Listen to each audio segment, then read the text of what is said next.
कृष्ण भावनामृत को अपनाना, ये कृष्ण भावनामृत की प्राप्ति पुस्तक का 6वां अध्याय है जो पढ़ रहे हैं।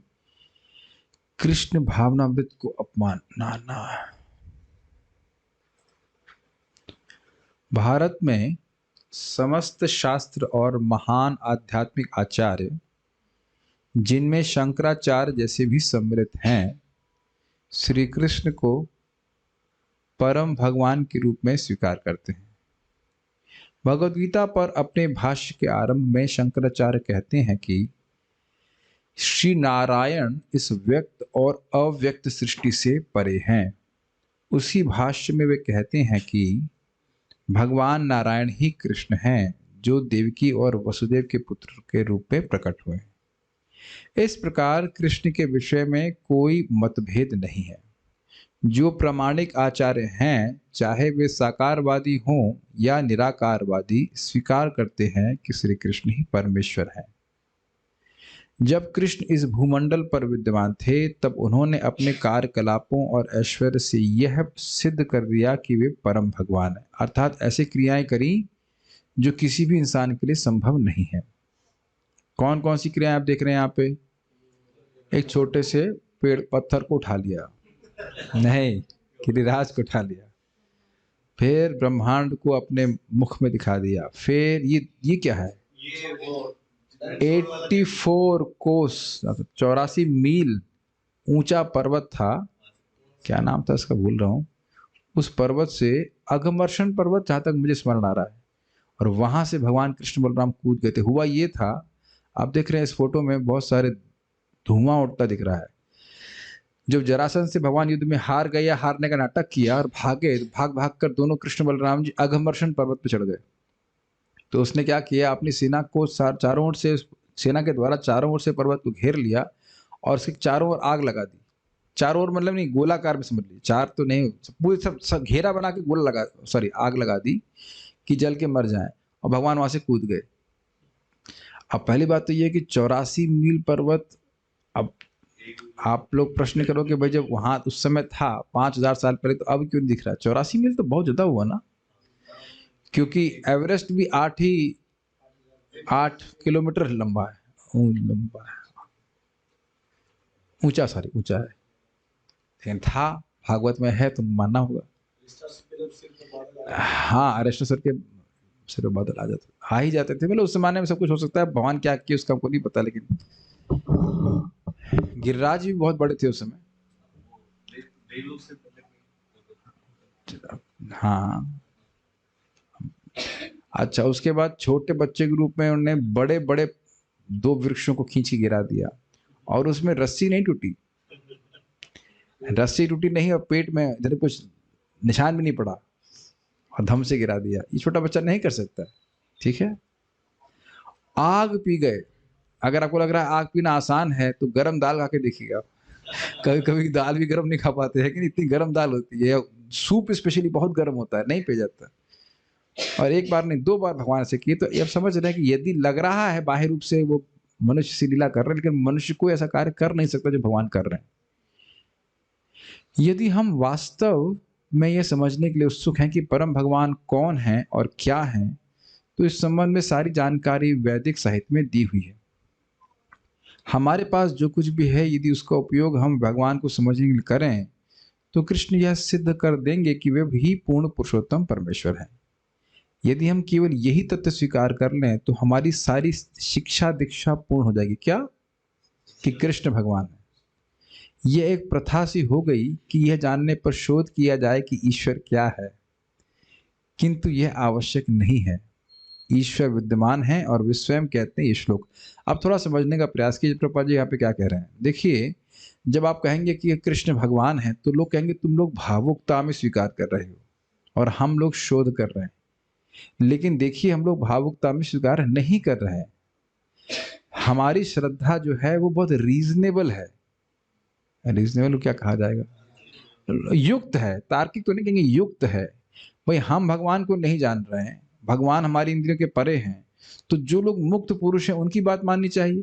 शास्त्र है उसकी बात माननी चाहिए। हमको तो इतना समझना चाहिए कि हम अपने को नहीं जान रहे हैं, भगवान को जानने की तो बात ही छोड़ दीजिए। इससे बातें तो क्लियर है कि नहीं? इतनी तो बुद्धि व्यक्ति को लगानी चाहिए ना। अब इधर देखिए, जो ये शोध करता है, कह रहा है कि मैं शोध करूंगा भगवान के संबंध में, वो किस पे श्रद्धा रख रहा है जरा बता सकते हैं? हम लोग भी श्रद्धा रखकर स्वीकार कर रहे हैं कृष्ण भगवान है, और जो शोध करता है, जो रिसर्च करेगा कि कृष्ण भगवान है कि नहीं, वो किस पे श्रद्धा रख रहा है? कोई बता सकता है? हाँ, अपने इंद्रिय जनित ज्ञान। बहुत अच्छा उत्तर, और यही उत्तर हम सुनना चाह रहे थे। और ये बेवकूफी है कि नहीं? इंद्रियां हमेशा गलत इंफॉर्मेशन देती हैं। हमको लगता बहुत सही है कि एकदम सही इंफॉर्मेशन दे रही है, लेकिन एक्चुअली इंद्रियां गलत इंफॉर्मेशन दे रही है। तो ऐसा व्यक्ति जो अपने इंद्रिय जनित ज्ञान से विचार करना चाहेगा कि कृष्ण भगवान है या नहीं, वह गलत निष्कर्ष पे ही आएगा। कैसे मालूम करेगा बताइए? तो ये प्रभुपाद जी कह रहे हैं कि ये अच्छा। दूसरा बात क्या है, आपने चीज नोटिस करी यहाँ पे प्रभुपाद क्या कह रहे हैं? यहाँ पे देखिए, यदि हम वास्तव में ये समझने के लिए उत्सुक हों कि परम भगवान कौन है और क्या है, तो इस संबंध में सारी जानकारी वैदिक साहित्य में दी गई है। ये बहुत महत्वपूर्ण बात बोल रहे हैं प्रभुपाद जी। ये जितने भी शोध करता है, क्या वाकई वो जानना चाहते हैं कि कृष्ण भगवान है, या खाली पीएचडी प्राप्त करना चाहते हैं? वैसे तो उनको पीएचडी प्राप्त करने की जरूरत है नहीं, क्योंकि पहले से वो भगवान सत्यापित कर दिए हैं। परमानेंट हेड डैमेज, उन लोगों का परमानेंटली हेड डैमेज, तभी तो कृष्ण के विषय में शोध कर रहा है। तो ये समझना होगा, महाराज भी इसको बहुत अच्छी तरह से समझाते हैं कि भगवान कौन है, इस संबंध में शोध करने की जरूरत नहीं है, शोध किया जा चुका है। कथा आप भृगु मुनि की जानते हैं, वो शोध कर चुके हैं, भगवान विष्णु में पदाघात करके वह प्रमाणित कर चुके हैं कि विष्णु भगवान हैं। ये बात उठती है कि भगवान कौन है, शिव जी हैं कि ब्रह्मा जी हैं कि, लेकिन इसका रिसर्च हो चुकी है। और ये तो चलिए दशम स्कंद के आखिरी अध्याय में हुआ, आखिरी अध्यायों में हुआ। प्रथम स्कंद में ही दूसरे अध्याय में क्लियर कर दिया गया है कि भजनीय भगवान विष्णु ही हैं, कृष्ण ही हैं। और जीव को सुख तभी मिलेगा, संतुष्टि तभी मिलेगी जब भगवान की अहेतु की भक्ति प्राप्त करे। सवै पुंसाम परो धर्मो ये तो भक्ति अधोक्षजे अहेतु की अप्रतिहता ये नात्मा सुप्रसिद्धति। एकदम स्पष्ट है। अधोक्षज शब्द रिजर्व अर्थ है भगवान कृष्ण के लिए। समझना होगा, अधोक्षज का अर्थ है कि न सिर्फ वो हमारी इंद्रियों के परे हैं, अपितु देवताओं की इंद्रियों के भी परे हैं। क्योंकि ऐसा नहीं कि हमेशा भगवान को देख पाते हैं देवता, आप जानते हैं इस बात को, कि वो क्षीर सागर के तट पे जाते हैं, भगवान की इच्छा होती तो प्रकट हो जाते हैं, और नहीं तो किसी के द्वारा बुलवा देंगे, ब्रह्मा जी के द्वारा बुलवा देंगे। लेकिन ऐसा नहीं कि भगवान को तुरंत देख पाते हैं। समझ पा रहे हैं कि नहीं? ब्रह्मा जी भी जब जन्मे तो भगवान को तुरंत नहीं देख पाए ना, तपस्या किए तो भगवान अपने आप को प्रकट किए। तो भगवान ब्रह्मा जी की भी इंद्रियों के गोचर नहीं है। तो अधोक्षज शब्द ब्रह्मा जी के लिए नहीं है, शिव जी के लिए नहीं है। अधोक्षज शब्द रिजर्व अर्थ है भगवान कृष्ण के लिए, विष्णु के लिए। तो आप देखिए कि आप समझ रहे हैं कि प्रश्न किया गया था कि जीव का कल्याण सबसे अधिक कैसे होगा, कैसे सुखी होगा, रिसर्च करके सूद को समझे बोल दिए। और इसी प्रकार से सुखदेव गोस्वामी बोलेंगे कि योगी नाम नृप निर्णितम हरेर नामानु कीर्तनम। चाहे व्यक्ति काम से युक्त हो, चाहे वो निष्काम हो, चाहे वो योग की इच्छा करता, कुछ भी करता हो, योगियों के द्वारा निर्णित, निर्णित का मतलब क्या होता है? निर्णय लेने, डिसिसिव हो गया है कि भगवान के नाम का कीर्तन करना चाहिए निरंतर रूप से। मेरी बात आप समझ पा रहे हैं? यहाँ पे प्रभुपाद क्या कह रहे हैं? जो वाकई जानना चाहता है, जो खाली केवल समय बिताने के लिए करना है, कुछ काम सुना होगा, केवल समय बिताना चाहता है, वह है इस प्रकार का शोध करेगा। अच्छा, दूसरे उदाहरण से समझ लीजिए, जैसे अभी कोविड फैल रहा है, आप में से बहुत से लोगों को वैक्सीन लग चुकी होगी या लगाई होगी, नहीं? आप लोगों ने कभी इस पे रिसर्च करने के बारे में सोचा कि शोध किया जाए कि वैक्सीन कैसे बनी है, क्या है? पैरासिटामोल पर जरूर आपने रिसर्च करी होगी, जो बुखार होता है। तो अब देखते हैं कि सामान्य व्यक्ति रिसर्च करने में उसे इंटरेस्ट होता नहीं है। यदि, फिर सब समझ लीजिए, बुखार है मान लो, और पूछे डॉक्टर तुम ठीक होना चाहते हो कि रिसर्च करना चाहते हो, तो क्या उत्तर है? कभी डॉक्टर पूछा आपको कि तुम रिसर्च करो पैरासिटामोल के ऊपर? तो जो व्यक्ति दवा प्राप्त करने के बाद रिसर्च करने में बैठा हुआ है, इसका मतलब है वो ठीक नहीं होना चाहता। Do you agree?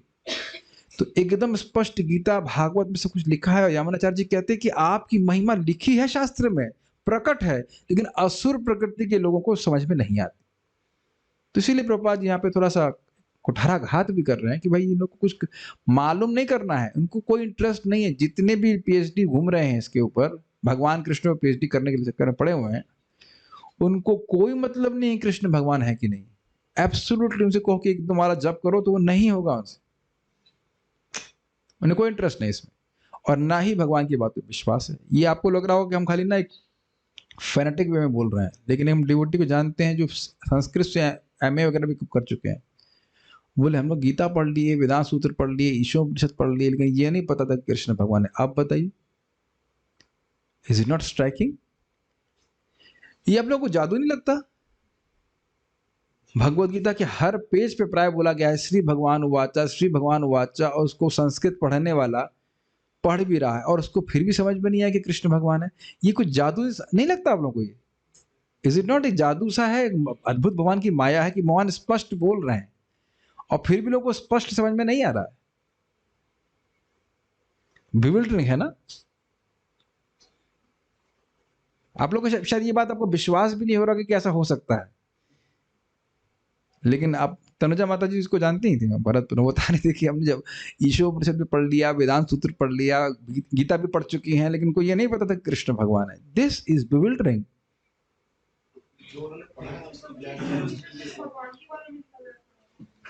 अरे भाई व्याख्या कुछ भी लिखी हो, गीता का श्लोक तो एकदम क्लियर है ना। भगवान मान लो ये कोई संस्कृत पढ़ रहा है, मत्तः परतरम ना अन्यत, मुझसे परे कुछ नहीं है, उस व्यक्ति को स्ट्राइक क्यों नहीं कर रहा है वो?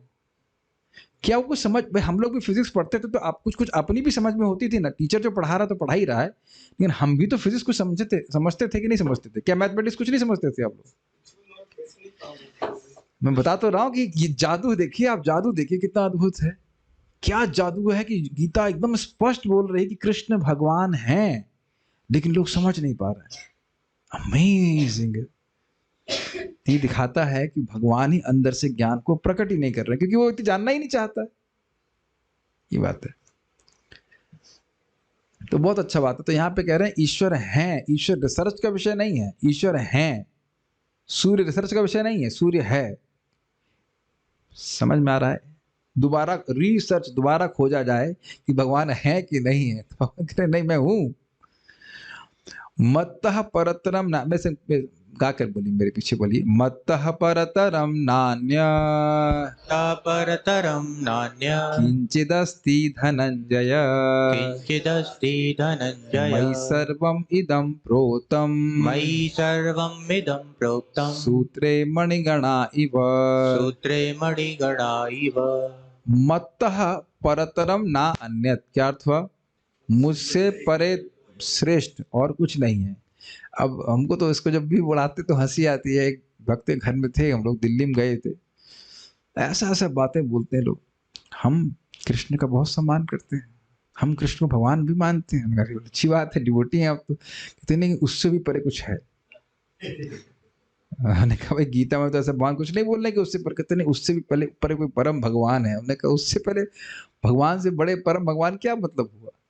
और उसका कोई शास्त्रिक आधार नहीं है। केवल तथाकथित गुरु जी की बात सुन करके, एक नंबर के फ्रॉडिये की बात सुन करके वो बोल रहे हैं। उनसे पूछो, गुरु जी से पूछो कि भाई किस आधार पर बोल रहे हो कि तुम भगवान से बड़े हो, तुम भगवान के बाप हो गए हो, क्या हो गया बताइए? और हंसी इस बात पे आती है कि लोग स्वीकार कर लेते हैं। ये है अंधश्रद्धा। ना शास्त्र बोल रहा है, ना कोई आचार्य बोल रहे हैं, कुछ नहीं, और इस प्रकार से लोग स्वीकार कर ले। इसलिए स्पष्ट भगवान गीता में बोल रहे हैं। अब बताइए क्या स्कोप है जरा किचमिच करने का? एकदम स्पष्ट बोलते हैं, मत्तः परंतरम नान्यत किंचिदस्ति, कुछ भी नहीं है ऐसा जो भगवान से परे हो। अर्थात ऐसा कुछ भी नहीं है जिसकी सत्ता भगवान पे आश्रित न हो। धनंजय मतलब धन को प्राप्त कराने वाले, धन को लाने वाले अर्जुन। फिर मान लो कोई कहे कि आप दिख क्यों नहीं रहे, तो कह रहे हैं मई सर्वम इदम प्रोतम, इस पूरे जगत में ओत प्रोत हूं। जैसे आप देखिए, आप लोग जब ये क्या कहते हैं उत्तरी, तो उत्तरी को आप देखेंगे तो एक वस्त्र के तरह दिखाई पड़ रहा है ना, चुन्नी है जो भी कपड़ा हम पहनते हैं। और आप बहुत क्लोजली देखेंगे तो क्या दिखाई पड़ेगा? थ्रेड्स दिखाई पड़ेंगे, क्रॉस। तो भगवान पूरे जगत में व्याप्त हैं। तो प्रश्न उन्हीं पे टिका हुआ है जगत। उन्हीं की शक्तियां हैं। आप पूछेंगे भगवान दिखते क्यों नहीं है, तो कह रहे हैं सूत्रे मणिगणा एवा। तो ये भी आप समझ सकते हो, हम सभी लोग कंठी पहने रहते हैं और इस कंठी में तागा दिख रहा है। मेरा ब्राह्मण थ्रेड तो दिख रहा है लेकिन,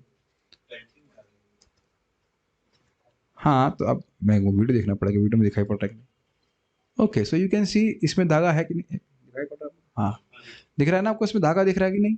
अरे देखो भाई आके वीडियो से वीडियो दिख रहा होगा, वीडियो से नहीं, वीडियो सही आ रहा है ना। रंजना माता ji, can you see the thread here. आप कह रही हैं हाँ। हाँ नहीं, आप जान रहे हो कि यहाँ पे थ्रेड है लेकिन दिख नहीं रहा है, तो इसीलिए भगवान कह रहे हैं सूत्रे मणि गिणावा। कैसे भाई, अगर ये थ्रेड नहीं होता तो मणियां कैसे टिकती। ये सब ये देखिए ना, ये कितनी बड़ी नर्सिंग, क्या नर्सिंग कवच, और नर्सिंग कवच, नर्सिंग कवच कैसे टिकता है। ये सब डिस्टर्ब हो गया ड्रामा करने के चक्कर में, मेरा मेकअप डिस्टर्ब हो गया। ठीक है, anyhow we are doing makeup of a devotee, we are not devotees, we are dressing like a devotee. तो ये बड़ा कितना देखो, भगवान बोलने में कितने प्रवीण है, एकदम एक ही बार में दृष्टांत दे रहे हैं, एकदम क्लियर हो गया कि भगवान पे ही सब कुछ आश्रित है। नहीं तो बताइए पृथ्वी कैसे घूम रही है, रस्सी तो नहीं दिखाई पड़ रही सूर्य के चारों ओर, और अभी तक एक्सिस में हिली भी नहीं है, जरा सा भी नहीं, और बिल्कुल गर्दन टेढ़ी करके घूम रही है। अमेजिंग। हे धनंजय अर्जुन, अन्य कोई सत्य मुझसे श्रेष्ठ नहीं है। सूत्र में गुथी हुई मड़ियों की भांति यह सब कुछ मुझ पर आश्रित है। भगवत गीता 7.7। यह बात केवल, ये आपको बड़ी सिंपल सी बात लग रही होगी। अभी मुझे प्रसाद में तनिष्क प्रभु बता रहे थे कि एक व्यक्ति था, सच्ची घटना, तो वह उनका मित्र था, उनका बहुत मजाक बनाता था, जो वो डिवोटी बन गए। तो फिर कुछ समय के बाद उनसे मिलने के लिए आया वो, तो उनको बताया, उसको बताया कि मैं आत्महत्या करने वाला हूँ। तो फिर उन्होंने कहा कि नहीं ऐसा मत कीजिए, समझाया, फिर बताया भगवान की कि उसका कुछ आईआईटी में नहीं हुआ था और उसमें इंजीनियरिंग में नहीं हुआ। कहता ना आप जप कीजिए, भक्ति कीजिए, गीता पढ़िए। तो उसने गीता पढ़ना शुरू किया, जप करना शुरू किया, नहीं जप करना शुरू किया कुछ, तो उसका डीसी में बहुत अच्छा कॉलेज हो गया। तो अब फिर बाद में प्रभु जी मिले तो कहते जब करो, कहते नहीं इसमें भगवान ने क्या किया है। देखो तुरंत बुद्धि चेंज हो गई, भगवान ने क्या किया, मैंने मेहनत करी। और वहां जाके फिर परेशान होने लगा, फिर वो आत्महत्या के बारे में सोचने लग गया। तो प्रभु जी उसको गीता दे दी, ऐसे कुछ कुछ स्टोरी सुना रहे थे, फिर गीता दे दी, फिर वो शांति हुई, फिर वो कुछ जब करने लगा, फिर छोड़ दिया, फिर अंत तो मर ही गया, कहना चाहिए, आत्महत्या उसने कर ली। लेकिन आप देख सकते हैं कि लोग किस प्रकार से थोड़ी सफलता को, असफल होते तब तो भगवान की शरण में जाते हैं, और जरा सी सफलता प्राप्त हो जाती है सब सोचने लग जाते हैं कि मैं सब कुछ करने वाला हूं। ऐसा नहीं सोचना चाहिए। इवन इस समय भी जो हम लोग अभी प्रसाद पाके आए हैं, उसको कौन हजम कर रहा है। नॉट, हम लोग तो बिल्कुल आराम से खा के आओ टिकार लेकर के आ गए। अब कौन हजम कर रहा है विचार नहीं करते, और रोज हजम हो रहा है और उससे रस बन रहा है, और सबके शरीरों में हो रहा है, और हम किसी के शरीर में कुछ भी नहीं कर रहे, और अपने शरीर में भी हम नहीं पता कि कैसे हो रहा है। See how much we are dependent on Krishna. यह बात केवल भगवत गीता में ही नहीं कही गई है, अपितु दूसरे शास्त्र में भी कही गई है। ये श्लोक मैंने कोट किया था, और एक मेरे सामने ही पंडित जी बोले नहीं नहीं, गीता से भी ऊपर और शास्त्र हैं। हमने कहा पढ़े हैं भगवत गीता। और जब ऐसे बातें बोलो तो लोग सोचते हैं हम बहुत अहंकार में बोल रहे हैं, लेकिन रियली भगवान स्पष्ट बोल रहे हैं ना गीता में कि मुझसे परे कुछ नहीं, और आप बोल रहे हो भगवान से परे कोई है। और जब मान लो है तो कौन है, जरा बताइए। पहले तो आप नाम बताइए, है कौन, कहाँ प्रमाण है। हाँ सही बात है, क्या प्रमाण है कि उसे श्रेष्ठ भगवान से कुछ है। प्रारंभ से ही शंकराचार्य, रामानुजाचार्य, मध्वाचार्य और भगवान श्री चैतन्य जैसे महान आचार्यों और अन्य दिग्गज प्रामाणिक पंडितों द्वारा भी यह बात स्वीकार की गई है। क्या, कृष्णस्तु भगवान स्वयं। वर्तमान काल में, हाँ एक बात कोई भक्त प्रवचन में कह रहे थे कि कुछ लोग प्रभुपाद जी की निंदा करते थे, इन्होंने जगत को बहुत भ्रमित किया है। क्या भ्रमित किया है भाई, इन्हें जगत में बात फैला दी है कि कृष्ण भगवान है। देखो कैसे लोग मूर्ख घूम रहे हैं, बताइए। प्रभुपाद जी ने सच्ची बात बताई भागवत की, और कह रहे हैं कि प्रभुपाद जी ने कितना भ्रम फैला दिया जगत में। वैसे ये निंदा है कि स्तुति, ये कहना बड़ा मुश्किल है, लेकिन लेकिन ऐसे ऐसे भ्रमित लोग हैं। वर्तमान काल में भी जो लोग कृष्ण को परम भगवान के रूप में स्वीकार नहीं करते, वे भी उनके द्वारा अर्जुन को दिए गए ज्ञान भगवत गीता को स्वीकार करते हैं। इस प्रकार वे परोक्ष रूप से कृष्ण को स्वीकार करते हैं। एक जगह महाराज बता रहे थे, कुछ लोगों ने ऐसा बोला, ये इतना सुंदर ग्रंथ है, इतना अच्छा ग्रंथ है, इसको एक व्यक्ति बोल ही नहीं सकता है, जरूर 5 लोगों ने मिल करके उसको लिखा है। तो गीता का तो वह गुणगान कर रहे हैं, लेकिन वो समझ नहीं रहे हैं कि कृष्ण बोल रहे हैं। आप जरा विचार, ये कई बार विचार आया है क्लासेस में, हम फिर रिपीट कर रहे हैं कि देखिए भगवान ने गीता बोली कब? कब बोली? जब युद्ध का बिगुल बज चुका है, शंख बज चुके हैं, उस समय बोली। तो उस समय बोलने का समय कहाँ है इतना? आप देखेंगे ऐसी परिस्थिति में तो व्यक्ति वैसे ही टेंशन में आ जाएगा, और भगवान बड़े आराम से निश्चिंत होकर के ब्रह्म ज्ञान का उपदेश दे रहे हैं, एकदम विद ऑल सेरेनिटी से कहा जाए, एकदम शांति से दे रहे हैं, और अर्जुन भी सुन रहे हैं। और महाराज कई बार उसको बोलते हैं कि आप लोग विचार कीजिएगा, अपने मित्रों की बहुत सारी काउंसलिंग करी होगी आप लोगों ने। कोई व्यक्ति परेशान रहता है, शोक में रहता है, शोक से कोई अभिभूत रहता है, तो आप भी काउंसलिंग करेंगे, लेकिन वो ग्रंथ नहीं बन जाता। This is very striking, this is very striking, is it not? मान लो हमारी कॉल रिकॉर्ड भी कर ली जाए, वैल्यू क्या है वैसे तो, लेकिन 45 मिनट या 1 घंटा हम किसी की काउंसलिंग भी करें, बहुत शोक से अभिभूत भी हो, तो भी उसकी कोई वैल्यू नहीं है जगत में, और उसको आचार्य लोग उस पर टीका नहीं लिखने वाले हैं कि नहीं, और उसको 5000 साल तक प्रिजर्व नहीं रखा जाएगा। Think about it.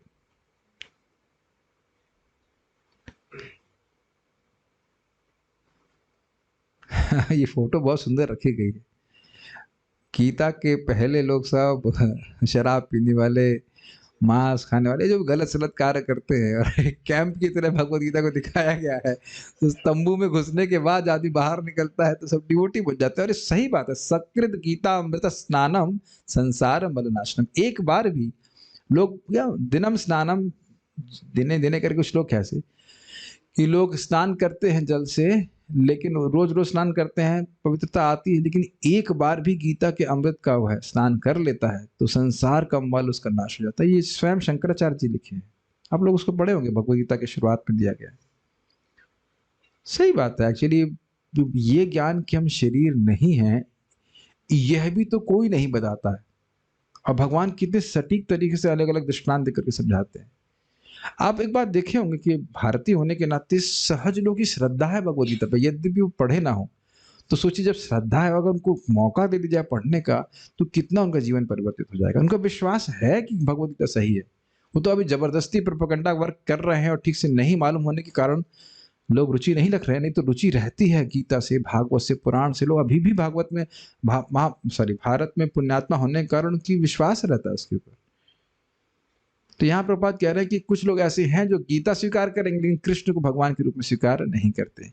यदि कोई व्यक्ति भगवत गीता को ज्ञान का एक महान ग्रंथ मानता है, तो वह कृष्ण को भी मान रहा है। दिया कौन है? कृष्ण ने दिया है।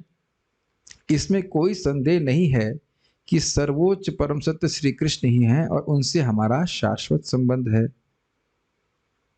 ओके, छोटा सा इस रिफ्लेक्शन पे मैं बोल रहा चाहूंगा कि देखिए, हम सब लोग विभिन्न विभिन्न आश्रम में हो सकते हैं, या अलग अलग परिस्थितियों में हो सकते हैं, लेकिन थोड़ा सा भी भक्ति करते हुए हम वो स्ट्राइक कर जाए, तो ये समझ लेना चाहिए कि उस शाश्वत संबंध को जागृत करने के लिए ये क्षणिक समय दिया गया है।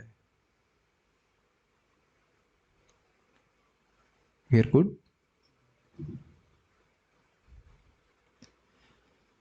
मैं फिर से रिपीट करूंगा, ये मनुष्य जीवन जो हमको प्राप्त हुआ है, ये कुछ क्षणों का है।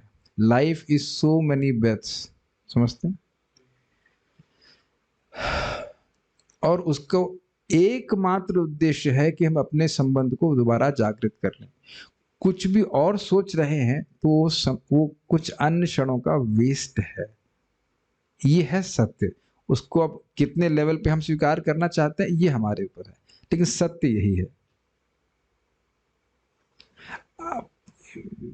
Think about it, this is very powerful. I मुझे जब भगवान ये रिफ्लेक्शन दिए थे तो I was very much like kind of hit by it.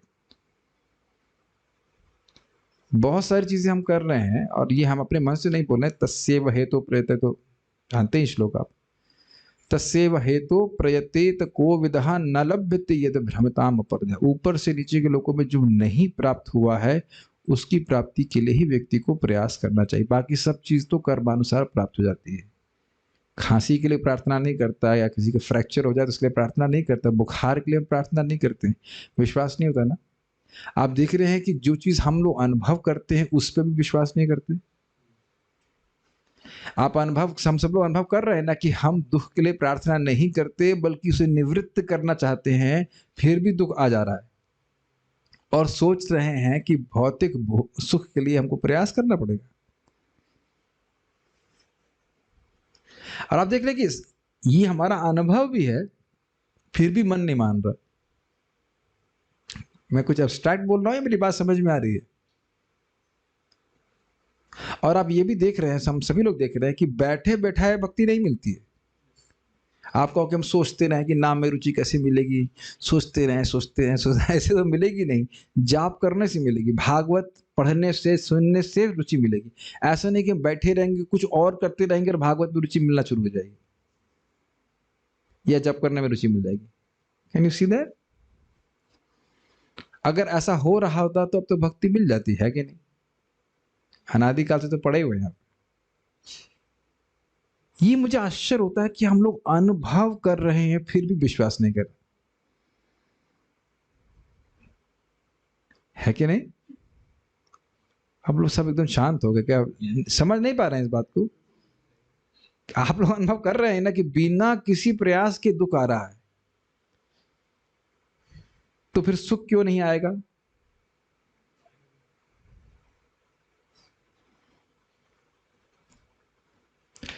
तो ये बहुत अच्छी बात है। हमारा शाश्वत संबंध भगवान कृष्ण से है।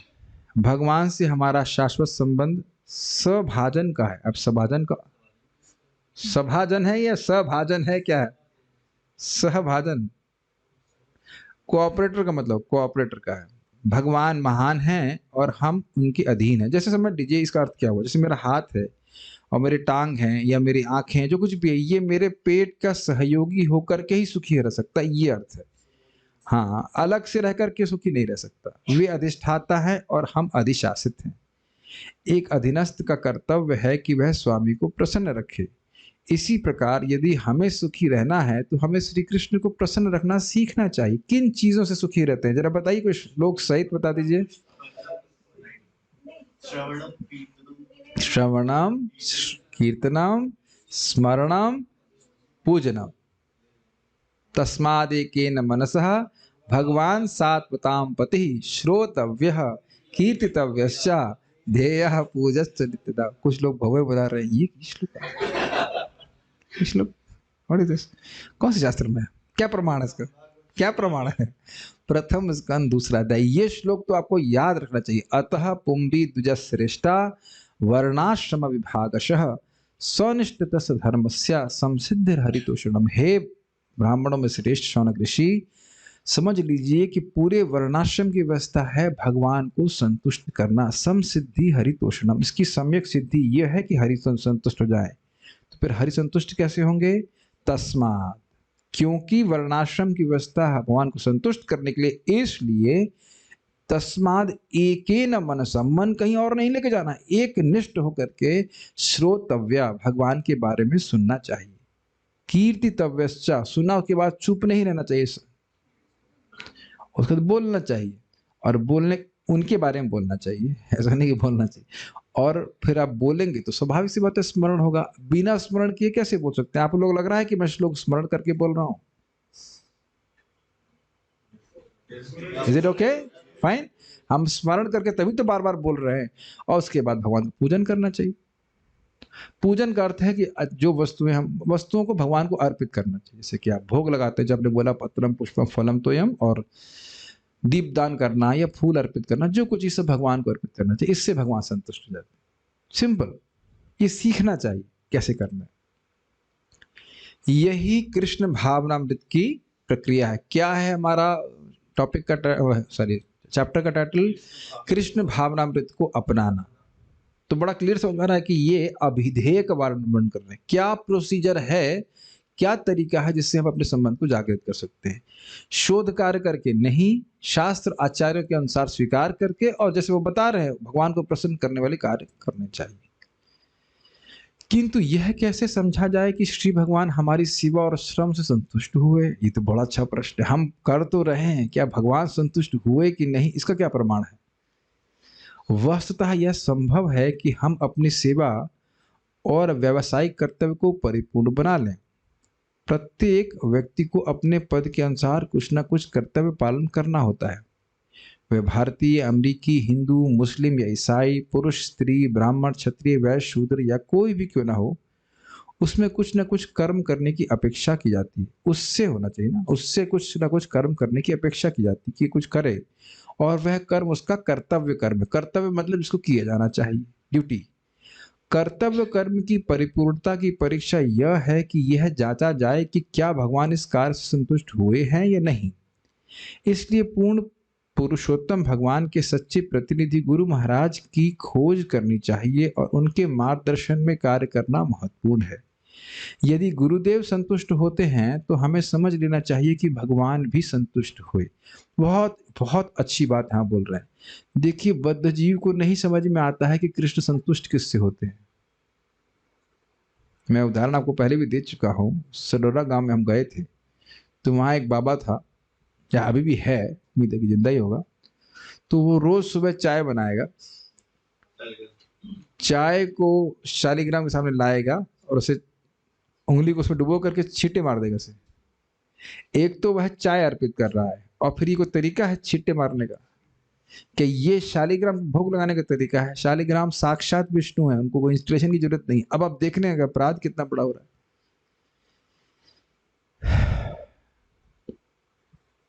तो ऐसा नहीं कि हाँ, या बहुत ये एक जगह नहीं है, घरों में भी होता है। हमारे घर में जो भी होता है, हम लाला को भोग लगाते हैं। लाला मतलब लड्डू गोपाल को चाय का भी भोग लगाते हैं। अब उनसे पूछो कि क्या भाई चाय भगवान को अर्पित करने लायक है नहीं है, आपने कुछ विचार किया इसके ऊपर?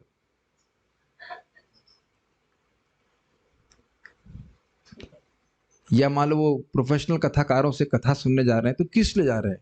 इसलिए नहीं कि वो भागवत समझनी है, इसलिए कि हमें एंटरटेनमेंट चाहिए कुछ कथा के नाम पर। तो इसलिए ट्रेनिंग लेने की आवश्यकता है। तो अब एक प्रामाणिक गुरु को पता है कि किस प्रकार से सेवा करने से भगवान संतुष्ट होते हैं। बहुत सिंपल विज्ञान है, कोई बहुत हाई फाई बात नहीं है। किस प्रकार से सेवा करने से भगवान संतुष्ट होते हैं, प्रामाणिक वैष्णव को पता है। वो आपको बताएंगे, तो जब आप उसको करेंगे तो वो भक्त खुश हो जाते हैं। और ये कोई इमेजिनेशन की बात नहीं है कि मेरे गुरु संतुष्ट हो रहे हैं कि नहीं हो रहे हैं, इसमें क्या डाउट है। ये कोई शिक्षा गुरु को क्या बताएंगे? हरे कृष्ण मंत्र बताएंगे, और दीक्षा गुरु कुछ और मंत्र बताएंगे। तो अब एक बार एक व्यक्ति बोला भी, ये इस्कॉन में सब लोग एक ही बात क्यों बोलते हैं? क्योंकि एक ही बात है, और कोई व्यक्ति प्रमाणिक बात बोलेगा तो एक ही बात बोलेगा। जैसे भाई आपने देखा होगा कि एसी ठीक करने के लिए कभी कभी अलग अलग सर्विस इंजीनियर्स आते हैं। तो अगर समझ मतलब उनकी ट्रेनिंग तो एक ही प्रकार की है ना, अलग अलग ट्रेनिंग तो है नहीं। ऐसे नहीं कि तार को कहीं और लगा देगा, ऐसे जोड़ नहीं देगा ना। आप लोग भी तो काउंसलिंग करते होंगे ना, टेक्निकल बैकअप में है ना आप लोग। तो सभी को आप लोग एक ही प्रकार से ट्रेनिंग देते हैं कि नहीं देते हैं? ये प्रॉब्लम है, इसको ये सोल्यूशन ऐसे करना है, सिंपल सी बात है। डॉक्टर के पास जाते हैं, नर्सें अलग होती है ना, नर्स होती है अलग होती है, डॉक्टर अलग होती है, लेकिन ट्रेनिंग तो सबकी एक ही होती है ना। ऐसा तो नहीं बुखार की दवा की, ये बुखार किसी को हो रखा है उसको लूज मोशन की दवा लगा देंगे, ऐसा तो नहीं होगा। Is it not? ये बहुत बड़ा विज्ञान है, और ये बहुत बड़ा, बहुत सिंपल विज्ञान है। इस जगत में भी आप देखो, आप लोग ऐसे करते हो ना, अपने इमीडिएट बॉस को संतुष्ट करते हैं कि सबसे टॉप बॉस को करते हैं? Simple, is it not? Very simple. लोग बड़ा कॉम्प्लिकेट करते हैं। भगवान को मैं गजब हैरान हूँ, भगवान तुमको कैसे रिझाऊं मैं, भगवान को मैं कैसे रिझाऊं। लेकिन बहुत सिंपल विज्ञान है। आप देखो, ये सिंपल सी बात है कि गुरु को प्रसन्न करने से भगवान प्रसन्न होते हैं। तो फिर गुरु जी कैसे प्रसन्न होते हैं? गुरु जी प्रसन्न होते हैं भगवान की सेवा करके। जस्ट लोगों को बड़ा कॉम्प्लिकेटेड लगता, मतलब बड़ा कॉम्प्लिकेटेड। सही बता रहा हूँ, इस्कॉन में भी भक्तों को बड़ा कॉम्प्लिकेशन होता है, गुरु जी को कैसे संतुष्ट करें, गुरु जी कैसे संतुष्ट करें। फॉर्मूले समझ लीजिए, 3 S, 3 S, साधना, सेवा और संग, इनके द्वारा आप किसी भी भक्त को संतुष्ट कर सकते हैं। एकदम कोई किचकिच नहीं है, एकदम क्लियर है। मंगल आरती के लिए जाए, या चलिए जैसे मान लीजिए कोई नया व्यक्ति है तो इतना कमिट करते मैं इतना करूंगा कि भाई मैं 4:30 बजे नहीं उठ सकता हूँ या 4 बजे नहीं उठ सकता हूँ तो मैं 6 बजे उठूंगा। मैं बहुत ही लिबरल वे में जा रहा हूँ, मैं एकदम नया वाला व्यक्ति बोला मैं रोज हम 2 माला करेंगे, ठीक है 2 माला कीजिए आप। तो मान लीजिए आप स्वयं, अब देखो आप सब लोग भक्त हो, किसी को बोलते हो कि आप 2 माला कीजिए, अब वो 2 माला करते हैं, आप प्रसन्न नहीं होते?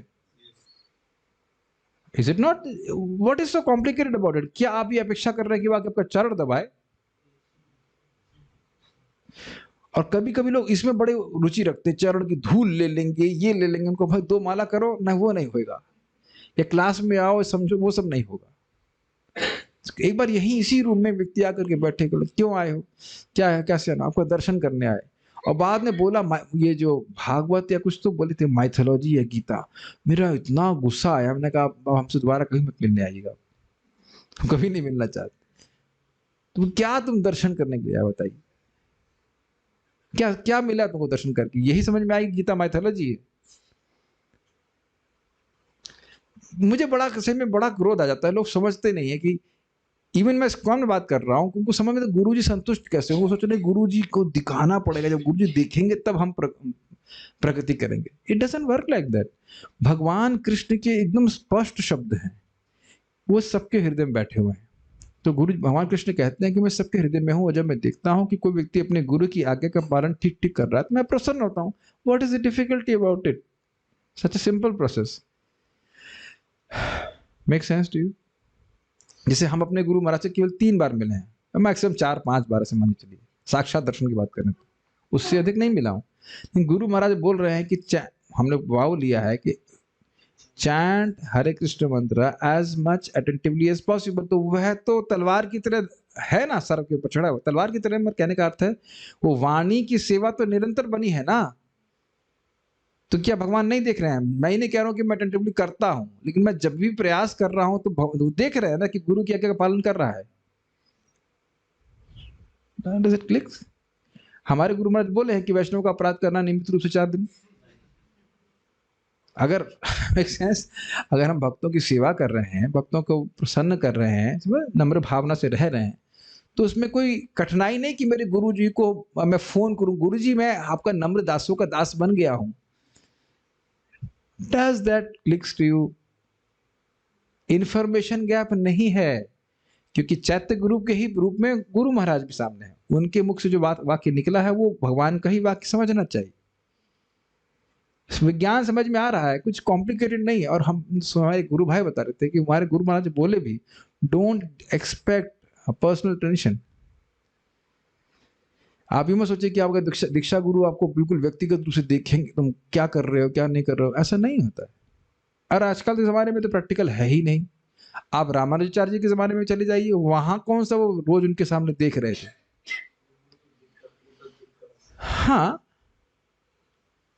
बस बहुत ही सिंपल सिस्टम है। बट इसका अर्थ यह नहीं कि हम अनुगत में न रहे। देखिए एक और बात ध्यान रखिएगा, ये भी बीमारी हो जाती है कि हम बस अब दीक्षा गुरु के अंडर में हैं। This is very dangerous. दीक्षा गुरु के अंडर में आप अपने को मान रहे हैं, लेकिन वो आपको अपने अंडर में रख नहीं पा रहे हैं। दीक्षा गुरु जी आकर के नहीं उठाते हैं कि आप उठिए मंगल आरती के लिए, कल आए कि नहीं आए। कितने लोग की दीक्षा गुरु ऐसा की है आज तक, जितने लोग सामने बैठे हैं? या आप एक्सपेक्ट करो कि महाराज कॉल करेंगे और आप, अगर आपके दीक्षा गुरु आपसे पूछेंगे साधना कैसी चल रही है, मुझे नहीं लग रहा कि आप में से कोई बोलेगा खराब चल रही है। ये बहुत रेयर है कि बोलेगा कि मैं तो मंगल आरती नहीं आ पा रहा हूँ या जप नहीं कर पा रहा हूँ। रेयर, बल्कि उनके सामने तो और तड़क भड़क कर जाएगा, एकदम बढ़िया मंगल आरती में खड़ा हो जाता है, कोई नहीं बोलेगा। तो ऐसा नहीं है कि हम खाली जो है बस व्यास पूजा के समय जाकर के कुछ गुणगान कर दें, कुछ लिख दें कि ओ माय मास्टर ये वो। You have to prove it every day, is it not? और ध्यान दीजिएगा, भगवान देख रहे हैं कि वो गुरु जी की आगे कितना पालन कर रहा है, और फिर उसके आपसे कृष्ण की कृपा प्राप्त होती। ये बात समझ, लॉजिक समझ रहे हैं ना? लॉजिकल, भगवान की कृपा से गुरु तक भगवान ने हमको पहुंचाया, उनने बताया बेटा ऐसे भक्ति करो, और जब आप भक्ति कर रहे हो तो दिन प्रतिदिन कृष्ण आपसे प्रसन्न है। और जब आप देखेंगे इस भक्ति कर रहे हैं तो आप, क्योंकि कृष्ण प्रसन्न है, क्योंकि गुरु प्रसन्न है, तो आप स्वयं भी प्रसन्न हो जाएंगे। You actually become enthused. बहुत सिंपल सा विज्ञान है, अगर समझ में आ जाए तो। इस बात को श्रील विश्वनाथ चक्रवर्ती ठाकुर ने समझाया है। यस्य प्रसादात् भगवत प्रसादो, यस्य प्रसादात् न गतिः कुतोऽपि, ध्यायंस्तु अंस्तस्य यशस्त्री संध्यम, वंदे गुरुः श्री चरणारविंदम। गुरु गुरु होना चाहिए। यस्य प्रसादा, जिनकी प्रसन्नता से भगवत प्रसाद, भगवान प्रसन्न हो जाते हैं। यस्य अप्रसादान, अगर वो प्रसन्न नहीं होते, न गति कुतोपि, व्यक्ति की कोई गति प्राप्त नहीं होती। ध्यायंस्तु वंस्तस्य, मैं उनका ध्यान करता हूँ। कब? यशस्त्री संध्यम, तीनों संध्या के समय। वंदे गुरु श्री चरणारविंदम, मैं इन श्री गुरु की चरण की वंदना करता हूँ। श्री गुरुदेव की कृपा से भगवान श्री कृष्ण की कृपा का आशीर्वाद प्राप्त होता है। श्री गुरुदेव की कृपा के बिना कोई भी व्यक्ति प्रगति नहीं कर सकता है। अतएव मुझे श्री गुरुदेव का स्मरण करना चाहिए। दिन में कम से कम 3 बार मुझे सदगुरु के चरण कमलों में, श्री गुरुदेव के चरण कमलों में सादर नमस्कार करना चाहिए। श्री गुरुवाष्टक श्लोक 8। अब अगला थीम होगी कि गुरु भगवान के प्रतिनिधि होते हैं, तो प्रतिनिधि किस प्रकार से होते हैं और क्यों होते हैं, उसकी चर्चा हम कल करेंगे। लेकिन ये बहुत अच्छी बात हमें यहाँ पे सीखी। कुछ पॉइंट्स हैं जस्ट सर्च, ठीक। सो चलो स्टॉप कर। श्रील प्रभुपाद की जय। ताई गौर प्रेमानंदे।